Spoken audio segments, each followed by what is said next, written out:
Para hablar de las fracturas de la cabeza de fémur, entonces empezamos repasando un poquito la anatomía, recordando que la cabeza del fémur es una estructura que es intraarticular en la articulación coxofemoral. Estos son los tres ligamentos más importantes que componen la articulación de la articulación coxofemoral, que es el ligamento iliofemoral, el pubofemoral y el isquiofemoral. Estos ligamentos se entrecruzan entre sí para formar como una Y invertida y se llama ligamento de Bigelow. Pero en sí son esos tres ligamentos que conforman la cápsula articular.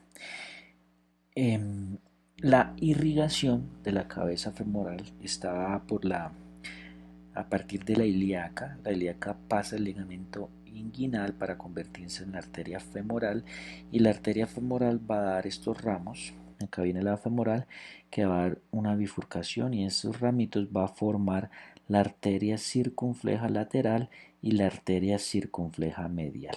Esa arteria circunfleja lateral y medial va a formar, se va a anastomosar en el dorso del cuello y va a formar un círculo alrededor del cuello. Ese círculo alrededor del cuello va a tener unas arterias ascendentes y esas arterias ascendentes van a terminar dando los ramos que van a irrigar la cabeza femoral.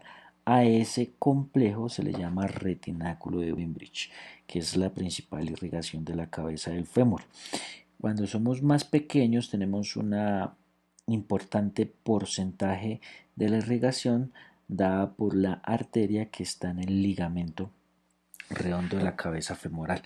Sin embargo, pues cuando somos adultos pierde importancia en su capacidad de irrigación la cabeza, por lo tanto el retináculo de Wembridge es lo más importante para la perfusión de la cabeza femoral y lo que tiene estricta relación con la osteonecrosis de la cabeza femoral y la importancia cuando tenemos fracturas en la cabeza femoral o a nivel del cuello femoral.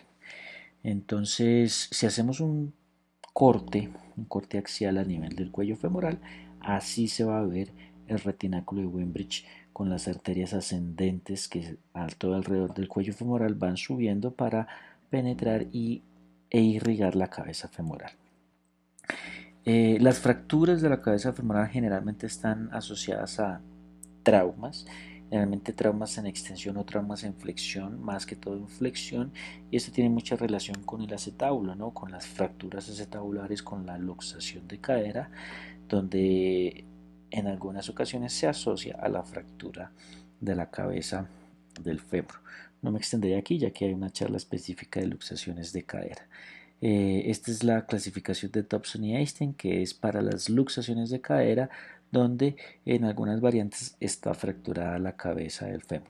Sin embargo, la principal clasificación para la fractura de la cabeza del fémur es la clasificación de Pipkin, que es esta que tenemos acá, donde tenemos básicamente fracturas que sean supra o infra en relación a la fobia. Esto va a cambiar el pronóstico y si tienen no relación con fracturas del cuello femoral o si están asociadas a luxación. La manera de diagnosticar después una lesión a nivel de la superficie condral de la cabeza femoral o inclusive una osteonecrosis de la cabeza femoral es con una resonancia magnética donde vamos a ver estos evidentes cambios si ustedes comparan la izquierda con la derecha. Hay unos cambios tardíos de la osteonecrosis postraumática de la cabeza femoral donde hay una absorción importante de la misma y esto lleva a que haya un acortamiento del miembro, dolor, asimetría y evidentemente esto terminará en una alteración de la formación, o sea, llevando a una coxartrosis. Está la clasificación de Steinberg, que es más para no fracturas y sí para osteonecrosis de la cabeza femoral, pero pues son eh, la cito aquí porque eh, son causas tardías de las fracturas de la cabeza femoral, donde se puede o colapsar la cabeza o haber una absorción importante de la superficie condral secundaria al trauma. Esta es otra clasificación también para osteonecrosis de la cabeza femoral, clasificación de Arledificar, donde hay una depresión, hay unos quistes a nivel de la cabeza que terminan generando un colapso de la misma.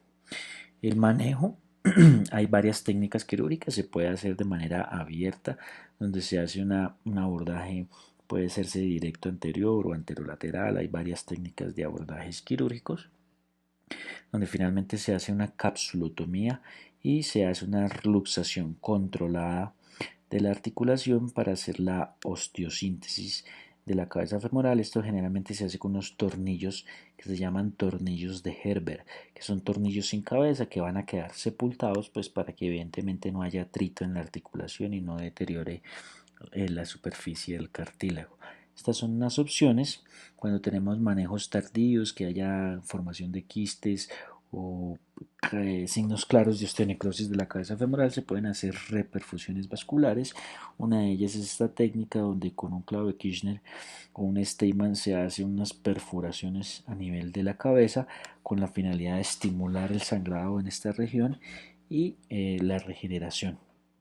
Hay otras técnicas que están descritas donde se hacen unos túneles un poco mayores y se hace la colocación de una fíbula vascularizada, pero son técnicas menos usadas que han perdido un poco de fuerza.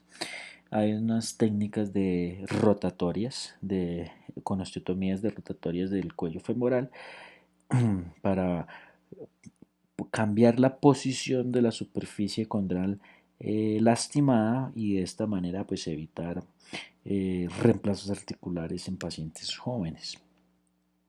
Sin embargo, cuando ya hay una osteonecrosis muy avanzada que está asociada a una coxartrosis importante y también en relación dependiendo de la edad del paciente, pues ya no tendremos otra opción que hacer el reemplazo total de cadera.